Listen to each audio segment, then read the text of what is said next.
आगामी विधानसभा निवडणुकीच्या तोंडावर नगर श्रीगोंदा तालुक्यातील 35 गावांचा जिव्हाळ्याचा प्रश्न असलेल्या साकळाई योजनेचा मुद्दा पुन्हा ऐरणीवर आला आहे। साकळाई योजनेसाठी पाणी उपलब्धतेचे प्रमाणपत्र तातडीनं देऊन योजना मंजूर करण्यात यावी अशी मागणी आंदोलनकर्त्यांनी केली आहे।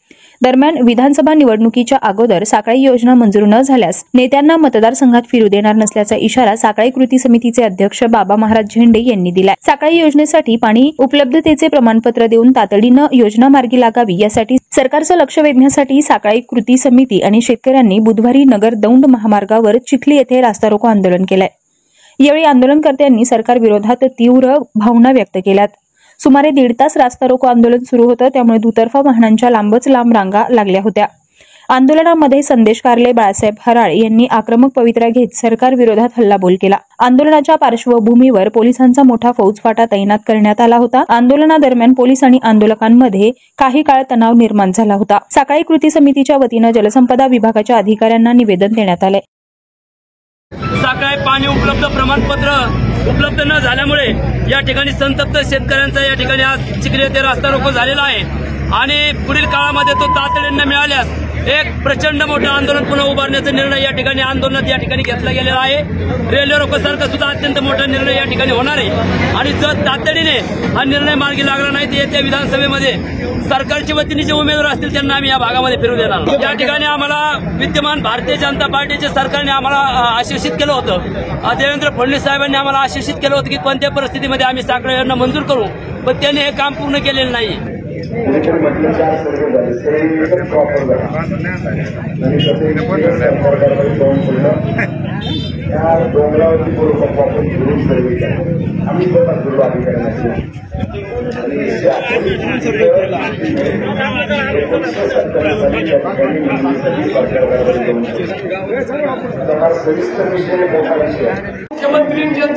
या ठिकाणी त्यांनी स्वतः यायचं म्हणून कबूल केलं आणि पण त्या आलाच नाही, लोकांनी उठून गेले आणि त्या दिवशी मी ओळखलं यांच्या डोक्यात नाही मारल।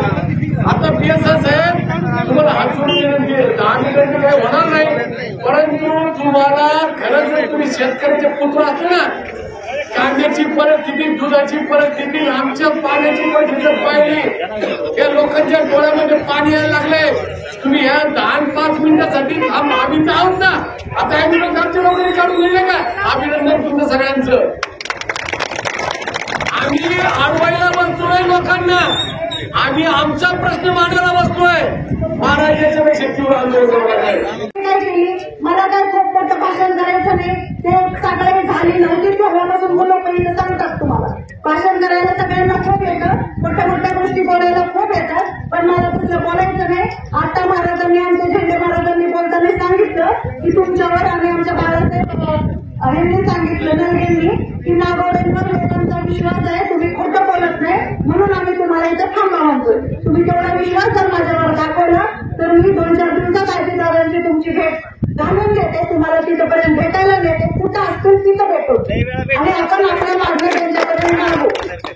आणि तुम्ही सांगा, असं जर आपण किती वर्ष करणार आहे?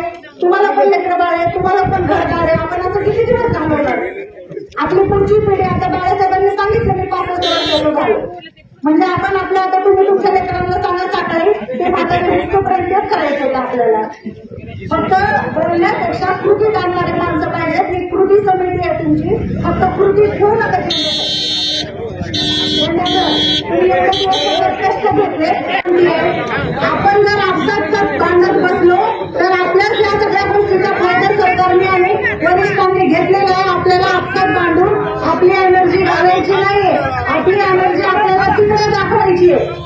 तुम्हाला सगळ्यांना विनंती आहे, साखळाई उपसा सिंचन योजना कृती समिती, तुम्ही जे आता सगळ्यांनी मला सांगितलं, आता बाळासाहेब असतील आणि आमच्या राळासाहेब असतील, नागोसाहेब असतील आणि सगळेच उपस्थित असतील, आपण सगळ्यांनी विचार करावा। जे वाळकेला येऊन फडणवीस साहेबांनी जो शब्द दिलेला होता, हा त्यांनी पाळावा।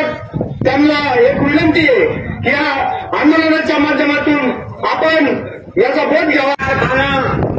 आपली जी गावं आहेत, ही गावं डोंगर माथ्यावरची गावं आहेत, की इथं कधी त्यांना येणार नाही, उपसा सिंचनशिवाय पर्याय नाही। अनेक आंदोलनामधून मी सांगितलं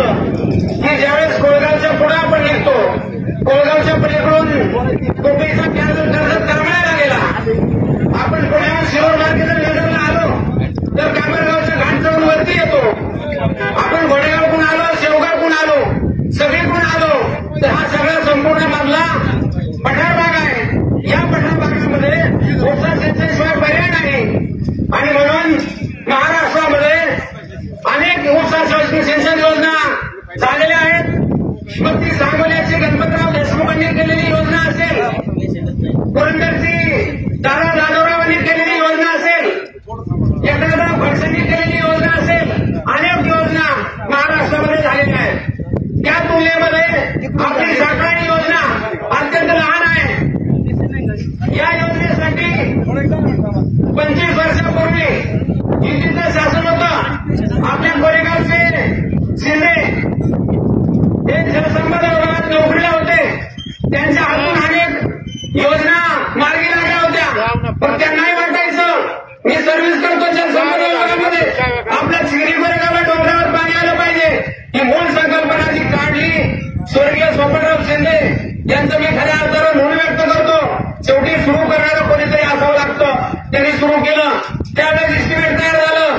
पहिले त्यावेळेस सर्वे सुद्धा झाला होता, परंतु काही तांत्रिक अडचणी त्यावेळेस आल्या आणि ती योजना कार्यरत झाली नाही. करतो आणि लवकरात लवकर आमच्या साखर योजनेचा जो उपलब्धता दाखला आहे, पाणी उपलब्धता, तो लवकरात लवकर घेऊन येणाऱ्या निवडणुकाच्या आचारसंहितेच्या अगोदर त्या ठिकाणी दाखला देऊन त्या ठिकाणी निधी वर्ग करावा, अशी आमची या ठिकाणी तमाम शेतकरी बांधवांची आणि कृती समितीच्या वतीने आपल्याला या ठिकाणी विनंती आहे. 5 वर्षापासून परत या लढ्याला अतिशय आपल्या भागातील सर्व शेतकरी बांधवांनी पूर्ण ताकदीनिशी या ठिकाणी आपण उतरलो. आपल्याला एकच आहे, या ठिकाणी आपल्या ऊसाला पाणी आहे पण घशाला कोरड आहे आपल्या सर्वांच्या. मला एक सांगावं वाटतं, आपल्याला रस्ता रोको करण्याची वेळ काय येते, सरकारला नेमकं याच्यामध्ये काय भूमिका स्पष्ट करायची. मागच्या निवडणुकीच्या काळाला आपल्याला या ठिकाणी मुख्यमंत्री साहेब आले, देवेंद्र फडणवीस साहेब यांनी आपल्या तमाम जनतेला हजारो लाखोच्या जनसमुदायासमोर त्यांनी या ठिकाणी साखर योजनेचा शब्द पूर्ण करण्याचे आपल्याला आश्वासन दिलं. असं त्या ठिकाणी त्यांनी सुद्धा काही कालावधीमध्ये आपल्या या भागाचा सर्वे केला, सर्वेक्षण करून त्या ठिकाणी आपल्या साखरेला चांगल्यापैकी या ठिकाणी त्यांनी वळण दिलं. त्यांचं सर्व मतदारांच्या वतीनं, ग्रामांच्या शेतकऱ्यांच्या वतीनं अभिनंदन या ठिकाणी झालेलं आहे. आता त्या ठिकाणी परत आपल्याला या ठिकाणी आंदोलन करण्याची वेळ येऊ नये, परंतु आपल्याला या ठिकाणी यावं लागतंय. याचं सुद्धा आपण या ठिकाणी गांभीर्य घेतलं पाहिजे. आपल्याला मला एकच सांगावं असं वाटतं, आपला हा साखरेचा लढा हा फक्त मलमपट्टी म्हणून वापर करतात काय, हे आपल्याला या ठिकाणी अगोदर त्याचा विचार करावा लागेल.